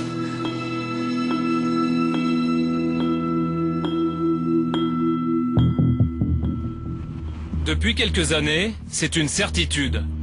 Des substances contenues dans l'alimentation, comme les antibiotiques, peuvent avoir des conséquences dramatiques pour les hommes. Pour comprendre comment l'animal industriel menace désormais notre santé, nous sommes partis en Bretagne, à 80 km de Rennes. Depuis 5 ans, cet homme vit un drame, une histoire édifiante qui nous concerne tous. Voilà, vous avez les trois couleurs de collet. Silvio Forez est éleveur de chiens. Des cotons de Tuléar, des Rottweiler, mais surtout des collets, victimes depuis quelques années d'un mal étrange. Viens ma Gigi. Viens ma Gigi. Oh, Ginette n'a que 6 ans, pourtant la dentition de ce collet femelle ressemble étrangement à celle d'un vieillard. Montre ta belle dentition, ma Ginette. Alors, voilà. Et c'est pas la pire. Ginette a perdu ses incisives et l'émail des dents qui lui restent. Tout jaune, hein? Oui. Marron, jaune. Tout l'émail est parti. Depuis 10 ans, Silvio nourrit ses chiens avec des carcasses de poules vendues par plusieurs abattoirs de sa région. Récemment, l'un de ses clients médecins l'a mis sur la piste des antibiotiques. À un moment, il nous a dit il n'y a pas de solution, il y a des antibiotiques dans la viande. Ça ne les a pas empêchés de vivre vieux, hein, puisque mes 2 plus vieux sont morts à 15 et 16 ans. Mais par contre, la dentition, il n'y a plus rien, quoi. Ils avalent. Quel est donc cet antibiotique qui s'attaquerait aux dents? C'est la tétracycline, un médicament déconseillé pour l'homme depuis près de 30 ans. À 130 km de là, le docteur Jean-Louis Tillier va nous apprendre que cet antibiotique n'épargne ni les dents, ni le reste du corps. Elle est bien. Voici Lily, une ex-chienne de concours de 10 ans, confiée par l'éleveur de collets. c'est presque une expérimentation, malheureusement, de laboratoire. Parce qu'elle a mangé tellement de temps de viande de poulet contaminée par les tétracyclines que ça aurait pu être un animal de laboratoire pour prouver qu'on fait tant de dégâts. Les dégâts les plus graves, c'est articulation, les os. Son problème articulaire et osseux est dramatique, car c'est une chienne, c'est des chiens qui aiment courir, etc. Ce chien est-il vraiment victime de la tétracycline? Jean-Louis Tillier est expert en sécurité sanitaire agréé par l'Europe. Et son diagnostic a été confirmé par d'autres spécialistes. Oui. D'accord. Voilà. Comment vous pouvez avoir la certitude que c'est dû au tétracycline? Oh bien parce qu'il n'y a pas d'autres diagnostics possibles. Tout le monde qui a regardé, les amis vétérinaires, mon collègue vétérinaire à Maison Alfort, tout de suite c'est au millième de seconde. Immédiatement que vous voyez ça, ce sont des dents de tétracycline. On voit bien, les dents un peu au départ sont jaunes, puis deviennent bruns, puis à l'exposition à la lumière, ça devient noir foncé. C'est tout à fait typique d'une contamination par les tétracyclines. Théoriquement, les hommes sont protégés des dégâts causés par cet antibiotique. À condition qu'aucune poule contaminée à la tétracycline ne serve à l'alimentation humaine.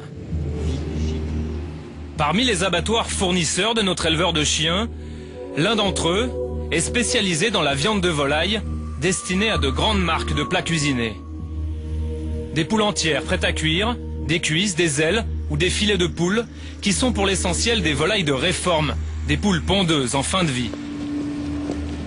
En nous faisant passer pour des éleveurs de chiens en quête d'une nourriture bon marché, nous allons vérifier en caméra cachée si cet abattoir ou la DSV, la Direction des services vétérinaires, recherche des traces d'antibiotiques. Bonjour monsieur. Vous voulez savoir si vous faites de la livraison, enfin si c'est possible de se servir en...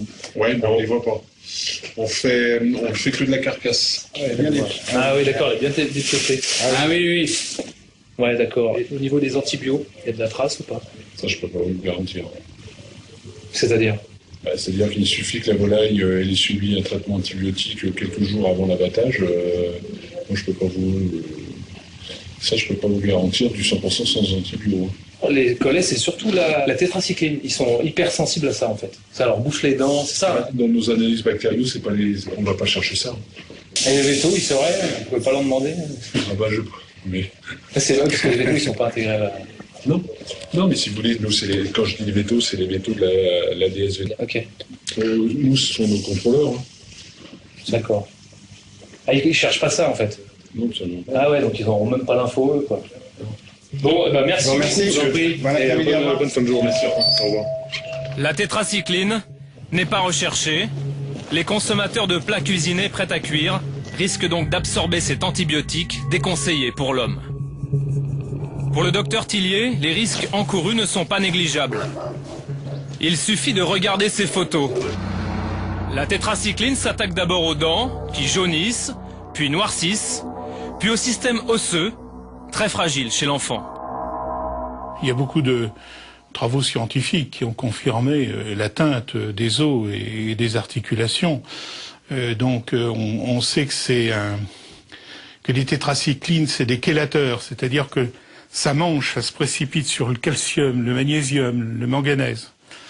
Donc ça a plusieurs impacts, évidemment. Cette chélation, à savoir une diminution de la fabrication des protéines, de l'ostéogenèse, c'est-à-dire de la fabrication de l'os, et une diminution de la production de certains enzymes efficaces pour la croissance. Si moi, je mange un poulet sorti de cet abattoir, avec des tétracyclines à l'intérieur probablement, si je vais le manger cuit, est-ce que j'ai des chances de recevoir moi aussi des résidus d'antibiotiques? Si vous mangez un seul poulet, ça n'a pas d'importance. L'incidence est importante pour une femme enceinte. L'incidence est importante pour les enfants en dessous de 7 ans. Si, accidentellement, ils mangent un poulet dans le mois, je ne crois pas à des effets néfastes. Mais comme toujours, vu les difficultés de la crise, le prix de la protéine de bœuf, etc., vous avez des gens qui vont manger plus régulièrement ou très souvent du poulet. Au-delà des tétracyclines, les antibiotiques consommés par les animaux industriels menacent aujourd'hui la santé de tous ceux qui mangent de la viande. Ce sont encore les cochons qui vont nous permettre de le comprendre. Retour en Bretagne, chez un éleveur qui a décidé de passer au bio pour en finir avec les antibiotiques. Lorsqu'il a pris la succession de son père, il y a 30 ans, Bernard Buet a poursuivi l'élevage intensif. Des cochons entassés dans le noir, dans ces hangars qu'il a décidé de démonter aujourd'hui. C'est vrai que le plus dur, en fait, pour passer du conventionnel au bio, entre autres, c'était casser le bâtiment. C'était faire, dans sa tête, faire le pas. Et après, quand j'ai cassé les murs, finalement, j'étais content. 1500 cochons par an et moins d'1 mètre carré par animal. Dans cet univers concentrationnaire, les porcs tombaient souvent malades, malgré les doses régulières d'antibiotiques. C'est un animal qui est plus fragile, de fait de sa concentration, et sans traitement, de temps en temps, automatiquement, ils attrapent un coup de grippe ou un coup de... Donc de temps en temps, il faut leur mettre un coup d'antibiotique pour les traiter, quoi. On s'est rendu compte que, au niveau des microbes, il y avait de la résistance et qu'il y avait certains antibiotiques qui ne faisaient plus leur effet dû les microbistes qui étaient résistants, quoi. À force de donner des antibiotiques à ces cochons, René s'est aperçu que leurs infections étaient de plus en plus difficiles à soigner quand ils étaient vraiment malades. Bon, le registre d'élevage. Pour René, ce registre d'élevage symbolise des méthodes qu'il ne veut plus pratiquer. Les porcelets et les truies sous traitement répété, des médicaments de moins en moins efficaces. Au niveau de médicaments, tous les ans, il y a des nouveaux avec des nouvelles molécules parce que ceux qui étaient avant ne fonctionnaient pas, quoi. Et c'est vrai que je me rappelle du temps de mes parents, c'était juste de la pénicilline pure, et ça marchait très bien. Mais maintenant, si on utilise ça fonctionne plus, quoi. Chez les cochons comme chez les autres animaux d'élevage, cette antibiorésistance est devenue un phénomène qui inquiète tous les spécialistes. Comme le professeur Mouton de l'École nationale vétérinaire de Maisons-Alfort. Vous avez des animaux particulièrement sensibles. Pour les faire résister aux affections, ou pour empêcher que des affections apparaissent ou se développent, il faut traiter avec des substances antibactériennes. Alors, ou bien c'est une vaccination, et c'est la moins mauvaise des solutions, ou bien alors c'est un traitement avec des substances de type antibiotique. Ce que l'on provoque, ce sont des résistances de germes. Et le drame, c'est que depuis une décade, on sait maintenant que certains germes qui sont devenus résistants peuvent passer à l'espèce humaine. Et ça, c'est extrêmement grave. Les germes, les bactéries résistantes de la viande que nous mangeons se retrouvent dans notre corps. Et les médecins arrivent de moins en moins à les détruire, car les animaux d'élevage sont traités avec les mêmes antibiotiques que les hommes. Notre enquête nous a conduit à l'hôpital Bichat à Paris, où le chercheur Antoine Andremont lance un cri d'alarme. Lorsque des animaux reçoivent des antibiotiques au cours de leur vie, ils se colonisent avec des bactéries résistantes. Et ces bactéries résistantes, au moment de l'abattage, elles peuvent disséminer et contaminer des produits issus de l'élevage. Et par cet intermédiaire, elles peuvent arriver jusqu'à nous. Alors, il y a donc un lien très fort, et bien démontré maintenant, entre la résistance des bactéries dans les élevages et l'arrivée de ces bactéries résistantes chez les humains. À Bichat, dans le service réanimation, des malades sont porteurs de ces bactéries devenues résistantes aux antibiotiques. Le professeur Andremont va nous le démontrer avec un simple test. On va en réaliser un ici sur un microbe qui a été isolé d'un patient de réanimation. On étale d'abord un microbe sur un milieu de culture. Donc vous voyez maintenant sur la boîte des petites pastilles. Chacune de ces pastilles contient un antibiotique différent. Donc voilà, j'ai mis la plaque à l'écuve. Donc je peux vous montrer des résultats qu'on a obtenus à partir de prélèvements identiques chez d'autres patients et qu'on a mis à l'étuve hier. Et vous voyez ici que autour des disques d'antibiotiques, eh bien, il y a des zones claires où les bactéries n'ont pas pu pousser comme elles ont pu pousser à distance de l'antibiotique, ici ou là. Maintenant, si je prends le microbe isolé d'un autre patient, le microbe a poussé, peut-être en le mettant, vous le verrez mieux en le mettant, le microbe a poussé pratiquement au contact de tous les disques d'antibiotiques. Donc le traitement de ce patient va effectivement être beaucoup plus compliqué que celui de l'autre patient.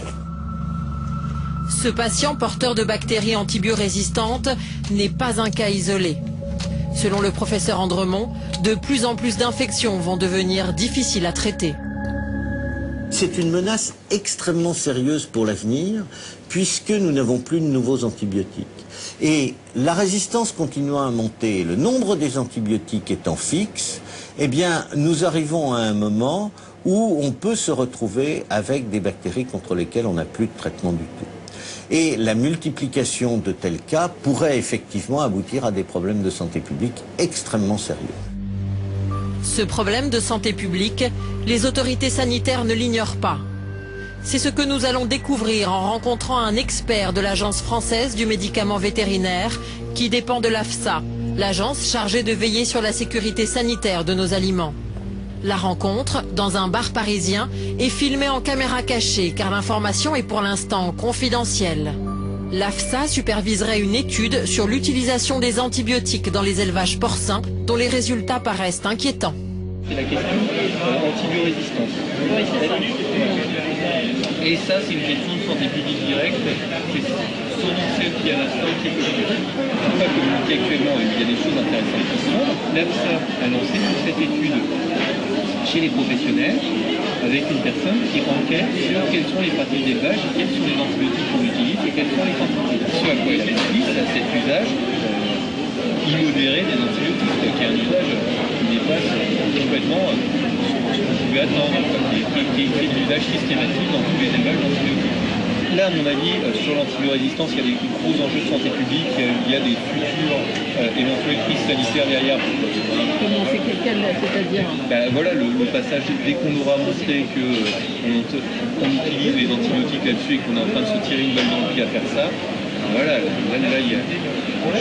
Je sais pas, c'est évident que ça bougera, il y a de la crise derrière, il y a des énormes conséquences économiques, parce que si on jette l'opprobre sur une filière, après il va être consommé telle filière, voilà. L'AFSA, l'agence chargée de la sécurité sanitaire de notre assiette, garderait-elle confidentielles des informations essentielles pour les consommateurs de viande ? Au siège de l'agence, on confirme l'existence de cette étude sur l'utilisation des antibiotiques dans les élevages. Mais le directeur du laboratoire affirme que les abus n'existent pas. Les éleveurs n'utiliseraient ces médicaments que pour soigner leurs bêtes. Les antibiotiques facteurs de croissance ont été interdits et ne sont pas utilisés dans les élevages porcins. On peut encore diminuer par l'amélioration des pratiques d'élevage l'utilisation de ces antibiotiques, c'est certain, et c'est ce à quoi on s'emploie. Pas d'usage détourné des antibiotiques, contrairement à ce que démontre notre enquête, et pas de conséquences non plus sur la santé humaine. Pour l'AFSA, officiellement, l'antibiorésistance ne serait pas une menace de santé publique. On a effectivement la crainte, toujours, de voir émerger de nouvelles résistances à partir des pratiques d'antibiorésistance dans les élevages. Ce que je dis, c'est qu'on ne génère pas actuellement de risque d'émergence énorme pour le consommateur. Par contre, nous avons le devoir de voir un petit peu plus loin et d'anticiper éventuellement de nouvelles émergences. Pourtant, À l'hôpital Bichat, le corps médical affirme le contraire. L'antibiorésistance due à l'alimentation est la deuxième cause d'infection incurable après l'usage classique des antibiotiques chez l'homme. L'antibiorésistance atteint quotidiennement les malades les plus fragiles. Bon, alors c'est un moment un peu, comme souvent en réanimation, un peu difficile parce qu'on a eu un ou deux décès là, donc ça c'est la vie habituelle des services de réanimation malheureusement. Dans le service de réanimation du professeur Michel Wolf, près d'un quart des patients résistent désormais aux antibiotiques existants. C'est le cas d'un malade qu'il n'arrive pas à soigner et qui le préoccupe ce matin. Ma discussion hier matin, parce qu'après j'ai un peu perdu le fil, c'était de dire qu'il avait une dégradation essentiellement respiratoire sur une pneumonie avec un germe multirésistant qu'on n'arrive pas d'ailleurs à stériliser, à traiter. Il faut essayer parce qu'il était... Moi je crois qu'il faut continuer à essayer de se battre, hein, parce que ce malade il n'était pas si mal il y a quelques jours quand même. Il ne faut pas baisser les bras comme ça. Pour sauver les patients infectés, les médecins disposent de 5 grandes familles d'antibiotiques. Des antibiotiques aujourd'hui épuisés, car la dernière famille a été découverte il y a déjà 35 ans. On est assez démunis pour certains d'entre eux. Vous voyez, ce qui nous était jusqu'à il y a 5 à 10 ans, on avait exceptionnellement ce type de problème. Maintenant, il y a régulièrement, toutes les semaines, on peut dire, des patients avec des bactéries très, très résistantes. Cette multirésistance nous a amené à sortir des tiroirs des très vieilles molécules qu'on avait abandonnées à cause de leurs effets toxiques et qu'on réutilise maintenant. Le problème, c'est qu'il y a une toxicité. Des bactéries résistantes, des pesticides dans les fruits et légumes, du PCB dans les poissons. Quel est l'impact au quotidien de toutes les substances toxiques que nous mangeons à chaque repas?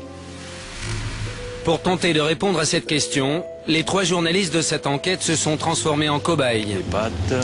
Chacun d'entre eux a suivi un régime différent établi par un médecin qui a conçu un protocole sur mesure. Pendant 12 jours, Jean-Pierre va remplir son assiette de produits issus seulement de l'industrie agroalimentaire. Alors moi, pour ce protocole, je suis chargé pendant 2 semaines de déguster tous les produits premier prix, les produits discount souvent, en tout cas la plupart du temps ce sont des produits industriels, le foie de porc industriel français, le travers de porc également. On aura bien sûr le blanc de poulet discount, petite tranche de saumon atlantique fumé, pas cher, saumon fumé de Norvège, pareil, premier prix, fraises espagnoles, un melon marocain, une salade espagnole et des poivrons espagnols également. C'est la Coupe du Monde, donc 2 poires venues d'Afrique du Sud, une pomme chilienne. Une assiette industrielle et mondialisée pour Jean-Pierre. Ouais, je vous mets le panier là. De son côté, Romain va se nourrir pour la première fois de sa vie des sacs Kraft uniquement de produits bio. Alors ça vous fera 50,95 €. Une facture 30% plus chère. Allez hop. C'est la moyenne avec le bio. On va faire du poulet à la crème avec des courgettes. Parce que moi, j'ai le droit de manger de tout. Caroline, elle, ne changera rien à ses habitudes. Ni bio, ni trop bas de gamme. Elle va manger quelques produits industriels, des fruits et légumes du marché ou de la viande de qualité. Pendant 12 jours, les cobayes vont devoir fournir 500 ml d'urine toutes les 24 heures à un laboratoire indépendant qui va mesurer le niveau des substances toxiques supportées tous les jours par leur organisme. En attendant les résultats de ce protocole, nous sommes partis à la recherche de solutions pour limiter les risques d'antibiorésistance dus à notre alimentation animale. Des solutions à portée de bourse pour tous. C'est dans un restaurant à 2 pas des Champs-Élysées que nous avons rencontré des professionnels mobilisés sur la question. Bonjour les chefs. Ça va? Christian Valette est restaurateur. Il est aussi éleveur de bovins dans le Massif central. C'est impeccable ça, c'est une belle couleur. Il ne sert à ses clients que la viande issue de sa production, car ces bêtes sont élevées en plein air et prennent rarement des antibiotiques. Côte de bœuf, vous êtes en place? Je maîtrise la santé de mes animaux, donc des animaux en bonne santé tombent moins malades et donc moins de médicaments, une viande de meilleure qualité et donc meilleure pour la santé humaine, oui, on peut le dire. Moi, je dis qu'on peut faire bon, on peut faire sain, on peut faire équilibré et le client appréciera. Et on peut faire à un prix aussi accessible à tout le monde, à tous les consommateurs? Un prix peut-être un peu plus élevé, mais tout à fait accessible. Combien de pourcents plus élevé à votre avis? Entre 2 et 5%. Aujourd'hui, Christian Valette reçoit des chercheurs, des journalistes, mais aussi des politiques, comme le député socialiste Gérard Bapt, un médecin qui découvre enfin le problème de l'antibiorésistance. Moi, j'ai été stupéfait lorsque j'ai pris connaissance des chiffres que l'on m'a fournis. Il y a autant d'antibiotiques aujourd'hui prescrits en santé animale qu'en santé humaine. Est-ce qu'il faudrait légiférer? Que faudrait-il faire? Écoutez, on en est tout à fait au début d'une campagne. Il y a bientôt une loi de programmation, modernisation agricole. Ce sera peut-être l'occasion de soulever ce problème. Il y a aussi une loi de santé publique qui se profile à l'horizon. Il y aura des opportunités effectivement législatives. Antoine Andremont, le chef du laboratoire de bactériologie de l'hôpital Bichat, a lui aussi accepté l'invitation à ce déjeuner débat. Les antibiotiques, c'est d'abord pour soigner les humains malades. Il y a beaucoup de gens qui essayent de faire la part entre les antibiotiques humains, les antibiotiques animaux. La réalité est qu'il n'y en a pas. Et qu'on ne trouvera jamais facilement moyen de dire, bah tiens, tel antibiotique, on va l'autoriser chez les animaux, parce que c'est les mêmes chez les hommes et chez les animaux, vous voyez. Pour moi, c'est secondaire par rapport à l'utilisation primordiale des antibiotiques qui est soigner les humains infectés par des bactéries. Peut-on soigner les animaux sans mettre l'homme en danger? Dans cette assemblée attentive, un laboratoire de phytothérapie a peut-être trouvé une solution. Il y a 10 ans, leurs responsables ont inventé des traitements préventifs à base de plantes uniquement. C'est tout simplement un mélange de plantes et nous les introduisons dans l'aliment du bétail. Vous avez encore du mal à convaincre? On se bat tous les jours contre les idées reçues, c'est-à-dire que la première idée, c'est que les plantes sont aussi actives que des tisanes, c'est-à-dire gentillettes, alors qu'on peut faire des choses effectivement très gentillettes, mais aussi raisonnées. L'autre cliché, c'est que c'est plus cher. On a quand même des clients dans plus de 25 pays. Donc, et en France? Oui.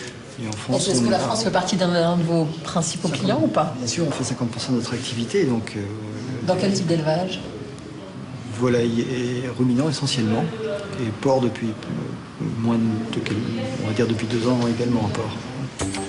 Les plantes traiteront-elles un jour nos animaux d'élevage? Peut-on préserver les humains en débarrassant notre alimentation de ces substances toxiques? Au bout de 6 jours, à mi-parcours du test de santé réalisé sur nos enquêteurs, le responsable du protocole a déjà trouvé des traces d'agents chimiques, comme les conservateurs. Les doses évoluent en sens contraire, chez Jean-Pierre et Romain.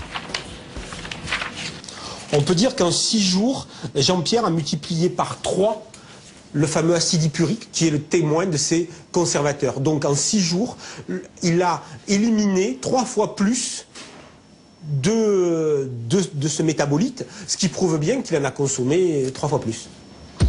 Mais pour Romain, qui mange bio, la tendance est inverse. Romain mange bio, on a vu diminuer quoi?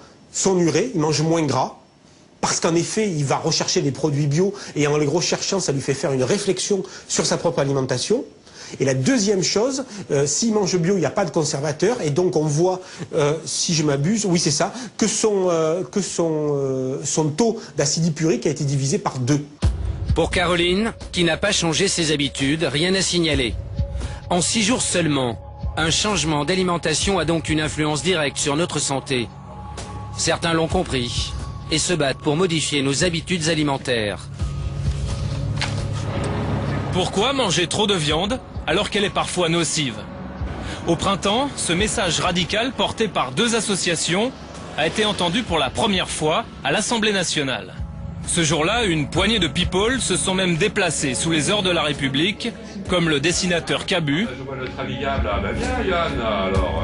ou le très médiatique défenseur de la planète, Yann Arthus Bertrand. Tout ce beau monde va pouvoir déguster un buffet végétarien organisé par Brigitte Gauthier. Des amuse-gueules, sans un gramme de viande, pour dénoncer la surconsommation de protéines animales et la production en série d'animaux industriels. Pour changer de régime, l'association L214 et le collectif Viande Info proposent d'imposer une journée par semaine sans viande ni poisson dans la restauration collective. Une proposition défendue par plusieurs députés, dont l'écologiste Yves Cochet. Depuis 50 ans, la population mondiale a doublé, même un peu plus que doublé, tandis que la consommation de viande rouge a été multipliée par 4 et celle de volaille par 10. En moyenne, un Européen mange 20 fois plus de viande qu'un Indien, soit à peu près 5 kilos par an pour un Indien et 100 kilos pour un Français, 123 pour un Américain. Un élu écologiste favorable à une journée sans alimentation animale, logique. Mais parmi les parlementaires, d'autres élus, plus conservateurs, ont répondu présent, comme ce député de l'UMP, le parti majoritaire longtemps favorable à l'agriculture intensive. Il y a 10 ans, ça n'aurait pas été possible pour deux raisons. D'abord parce qu'on était beaucoup moins en avoir confiance, clair, et deuxièmement parce que même ceux qui en avaient conscience, il y aurait peut-être eu davantage d'hésitation à le dire. Sur cette question, on contrarie non seulement des actitudes culturelles, mais aussi des intérêts économiques légitimes et puissants. Mais ça suppose forcément des débats un peu plus rugueux. Et donc la question est plus difficile. Vous êtes le seul député UMP ici? Non, j'en avais compté 6 de députés UMP. Oui. 6 députés UMP. Dans un monde idéal avec que des députés conquis de droite à gauche, ce serait quoi vous rêvez de quel élevage, vous? Nous, on va plus loin que ça. Mais enfin, avec viande.info, ce qu'on voudrait, c'est un moratoire sur l'élevage intensif, c'est-à-dire plus d'animaux qui restent en permanence à l'intérieur des bâtiments, sans pouvoir accéder à l'extérieur, sans pouvoir avoir leur comportement qu'on dit biologique. Élever correctement nos animaux d'élevage, c'est le combat de Brigitte Gauthier.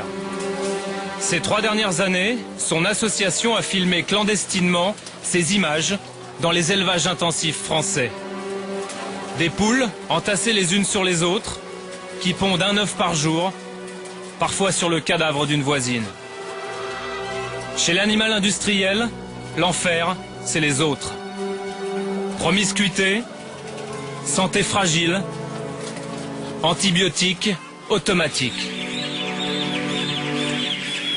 Poules, porc ou poulet, nos viandes grossissent dans le noir pour engraisser plus vite. En France, les élevages intensifs de lapins détiennent le record absolu de la consommation de médicaments. Pourtant, un lapin sur 4 meurt avant l'abattoir. L'enfermement et la mort dès la naissance. Le reste finit dans nos assiettes.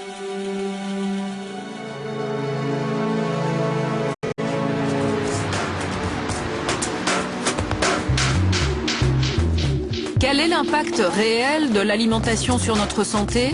Pour le savoir, nous retrouvons nos 3 journalistes soumis chacun pendant 13 jours à un régime alimentaire spécifique. C'est l'heure du verdict avec le docteur Patrice Halimi. C'est vous qui avez mis en place cette expérimentation pour nous. Vous allez nous en donner les résultats en exclusivité. On va commencer par vous, les cobayes. Rappelez-nous quel a été votre régime, comment vous l'avez supporté et quelles en ont été les conséquences. On commence par vous, Romain. Moi, j'ai commencé à manger bio dès le départ, 100% bio, régulièrement, quotidiennement. Et c'était la première fois. J'ai découvert une alimentation, j'ai découvert des aliments qui avaient plus de goût, qui étaient plus chers. Il faut dire ce qui est, qui était plus cher, mais qui avait plus de goût. Et j'ai vite eu un sentiment d'aller mieux, de me sentir mieux dans mon corps. Alors c'était peut-être un placebo, mais en tout cas c'était un sentiment. Est-ce que c'était contraignant? C'est hyper contraignant, la société n'est pas faite pour manger bio. Ça veut dire plus manger le midi avec ses collègues, parce que par définition les cantines, les restaurants, les cafés ne sont pas bio. Ça veut dire faire ses courses dans des supermarchés différents qui sont plus chers. Et ça veut dire ne pas prendre des verres le soir si on veut être vraiment bio, puisque par définition le vin bio il n'y en a pas beaucoup. Enfin, non, voilà, c'est pas évident, oui. C'est pas très convivial. Ça paraît absurde, mais c'est pas très convivial et c'est assez contraignant. Mais le mieux-être a été évident. Mais le mieux-être a été évident, en tout cas pour ce qui me concerne. Alors scientifiquement, je ne sais pas si ça a une vraie valeur, mais pour moi, moi je le sens comme quelque chose qui m'a été vraiment bénéfique. Alors vous êtes impatient d'avoir les résultats, nous aussi, on va les avoir dans quelques secondes. Vous, Caroline, votre position était un peu particulière, en fait vous êtes plutôt un témoin Moi, j'ai servi de bruit de fond, c'est-à-dire que je n'ai justement pas changé mon alimentation. Et l'idée, c'était vraiment de pouvoir prouver que c'est l'alimentation qui allait changer, on va dire, ce qui pouvait ensuite être mesuré chez les garçons. Donc ça provenait de l'alimentation. Donc vous n'avez pas changé votre alimentation, non. Et ça prouve en tout cas que ça ne provient pas de l'air qu'on respire ou d'autre chose. Jean-Pierre, pour vous, régime plus difficile, on va dire. Moi, je n'ai pas gagné à la courte paille contre Romain, malheureusement. Donc j'ai mangé essentiellement moi des produits industriels à bas prix, mondialisés, fruits et légumes mondialisés, salades, fraises, tomates marocaines, espagnoles, des raisins chiliens qui sont de saison au mois de mai, mais c'est pas des raisins français. Pas du tout. Voilà, côté viande, du poulet bas de gamme, sous différentes formes, par exemple les cordons bleus, de la charcuterie sous toutes ses formes, discount, pas cher donc, de porc, des rillettes par exemple, je vous les conseille, elles sont délicieuses. Physiquement, vous êtes senti comment? Physiquement, on se sent alourdi parce qu'en fait, quelque part, paradoxalement, ça incite à manger aussi. C'est aussi un repas, enfin, ce sont des menus qu'on mange, par exemple, quand on est en déplacement, le petit sandwich triangulaire, crudité poulet, il s'avale très vite, il est absolument pas bon. Et donc, ça incite à manger quelque part. On a encore faim. Oui, on a encore faim. Et puis, alors, du coup, ça incite presque au grignotage, quelque part. Donc, ça n'est pas bon et en même temps, on grossit. Parce que vous 1,5 kg, 2 kg environ, en 12 jours. Et vous? Moi, j'ai fait l'inverse. Moins 2 kg en 12 jours. Oui, donc c'est assez probant quand même sur les conséquences en très peu de temps. Je me tourne vers vous, docteur Patrice Halimi, puisque vous avez enfin les résultats qu'on attend. Ils ont suivi un régime. Pas très longtemps, il faut être objectif. Est-ce qu'il y a des résultats patents et si oui, quels sont-ils? Oui, il y a des résultats patents. Et le but, c'était de réfléchir qu'est-ce qu'on pouvait faire en peu de temps. Donc, on a fait ça sur 13 jours. Comme vous l'ont dit Romain et Jean-Pierre, ils ont pris des choses plutôt bonnes et de l'autre des choses plutôt moins bonnes. Ouais. Et on a regardé. Et on a regardé dans les urines qu'est-ce qui avait varié. Parce que c'est intéressant de voir qu'est-ce qui change en peu de temps. En quoi nous avons la main? Sur quoi nous avons la main? Ben, on voit très clairement. Alors dites-nous, verdict. Très clairement. Jean-Pierre a mangé gras. Ça se voit dans ses urines. Parce qu'il y a un rejet d'urée plus importante, un rejet de l'acide gras insaturé qui montre qu'il a mangé gras. Ça explique d'ailleurs pourquoi peut-être qu'il a pris un petit peu de poids. Et ensuite, il y a des molécules qui sont des métabolites, c'est-à-dire des dérivés, ce qui vous éliminez dans les urines de conservateurs, de colorants. Ben, son coefficient en 12 jours, 13 jours, a été multiplié par 7. Par 7? Par 7. Est-ce que ça a évolué très vite aussi pour Romain? Ah oui, il a divisé par 2. Ça veut dire quoi au niveau santé? Parce que là, il y a plein de mamans, il y a plein de papas qui nous écoutent, qui pensent à leurs enfants. Concrètement, qu'est-ce qu'on risque si on ingère trop de conservateurs? Alors, ces conservateurs ont eu des toxicités qui ont été reconnues pour plusieurs types de pathologies. 3 essentiellement. La première, c'est dans le développement neurologique des enfants. Vous savez, les syndromes des enfants hyperactifs. Ah. Et donc, on remarquait que ces produits, ces conservateurs, avaient un rôle pour favoriser ces comportements hyperactifs. Donc, vous voyez, c'est pas anodin quand on sait aujourd'hui que l'épidémiologie de ces enfants-là monte de plus en plus dans notre société. Deuxième chose, c'est par rapport à des réactions allergènes. Ce sont des allergènes connus, avec des problèmes de peau, des urticaires, des problèmes respiratoires. Ça pouvait aller jusqu'à des problèmes assez importants avec des vrais asthmes. Donc, là aussi, c'est une vraie réflexion chez l'enfant à mener. Alors, moi, je me mets encore du côté des parents. Je suis papa ou je suis maman, je vais faire mes courses. Bon, pour moi, d'accord, mais pour mes enfants aussi. Ça vient d'où ces conservateurs? Comment je les détecte moi sur une étiquette? Comment je fais pour ne pas les acheter? Alors d'abord, vous lisez l'étiquette. Soyons clairs. C'est quoi la dénomination? Alors c'est E210 à E220. C'est écrit sur les étiquettes. Il n'y a pas de discussion. C'est obligatoire. Donc quand je vois ça, ça veut dire qu'il y a des conservateurs et que ça peut favoriser les troubles dont nous avons parlé avant. Oui. Donc ça, c'est la première démarche. La deuxième démarche, vous voyez bien que si on met des conservateurs, c'est parce qu'il faut que ça se conserve. Je sais, je fais une la palissade. Non, mais c'est bien d'en faire parfois. C'est pour dire que ça se conserve. Donc ça veut dire que ce que vous achetez, et Jean-Pierre l'a bien dit, ça vient de loin. Donc peut-être qu'il faut se mettre à acheter en local. Et essayer plutôt d'avoir une agriculture ou des produits de consommation qui sont proches de nous. On aura moins besoin de mettre conservateurs et on n'aura plus besoin non plus de faire la chasse à l'étiquette qui, je le concède, est parfois difficile. Donc la recette numéro 1, on va dire, c'est d'acheter quoi? Du produit frais, qui vient de tout près. Frais et en saison. Et en saison. Est-ce que ça veut dire que si demain, les gens qui nous regardent en ce moment changent leur manière de s'alimenter et s'ils écoutent vos conseils, effectivement, leurs analyses à eux vont changer rapidement? Ah ben je n'ai pas de doute. Je dirais que Romain en est la preuve. Il a fait un choix. Il a raconté d'ailleurs la difficulté de son choix et vous avez bien entendu que c'était pas facile, que c'était peut-être moins convivial. Mais dans ses urines, j'allais dire, parle pour lui. C'est-à-dire que globalement, il a diminué ce taux-là. Donc je trouve que c'est très important de montrer que nous avons la main sur notre propre alimentation. Et le message, c'est qu'il n'est jamais trop tard. Au contraire, c'est demain qu'on doit commencer. Vous ressortez de cette expérimentation comment? Est-ce que ça a changé votre manière de voir votre alimentation? Est-ce que vous allez changer durablement? Moi, définitivement. Je dis pas que je vais être bio 100% parce que c'est un peu ayatolesque, donc je me garderai bien de dire ça. Mais c'est vrai qu'il y a des produits sur lesquels on a enquêté par ailleurs. Je me dis que je vais plus les acheter et je me dis qu'il y a d'autres produits, je vais essayer de tendre vers le bio. Ce qui n'est pas facile, mais je vais essayer. C'est certain, ça a une influence, oui. Moi, je me suis rendu compte, heureusement, que je mangeais pas trop mal. Mais après cette enquête, il y a des produits que je mangerai sans doute beaucoup moins. Ben moi, j'ai essayé de rendre les repas bio plus conviviaux, essayer de se mettre plus nombreux autour de la table. Bio ou fermier. Parce que bio, c'est vrai que c'est vraiment le mieux, mais bio en même temps ça veut tout dire et rien dire. Fermier, c'est très important, local, fermier, voilà, clairement bon en plus. Franchement, docteur, quand on voit une émission comme celle-ci, on peut être désespéré. Est-ce qu'il faut être désespéré ou est-ce que c'est au contraire porteur d'espérance? En 13 jours, on a changé le profil des gens. 13 jours dans votre vie, dans la mienne, c'est pas grand-chose. Donc oui, c'est clair que nous avons caricaturé tout bio, tout discount. Mais vous voyez bien que vous et moi, en sortant d'ici, on peut peut-être essayer de faire des efforts sur notre nourriture et que ces efforts, ils ne sont pas hors de notre portée. Et que vous parliez des prix. Je crois que si nous, en tant que consommateurs, on exige et on demande plus d'efforts de la part de producteurs, de la part de la distribution, sans doute nous écouteront-ils parce que finalement, c'est nous qui achetons. On devient des consommateurs. Tout à fait.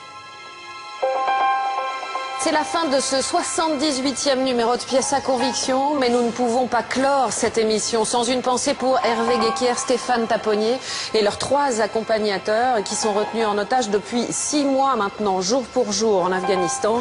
Nous adressons bien sûr une pensée à leurs familles et à leurs proches. Je vous donne rendez-vous à la rentrée prochaine pour une nouvelle enquête. Dans un instant, Soir 3. Merci de nous avoir suivis. Bonsoir.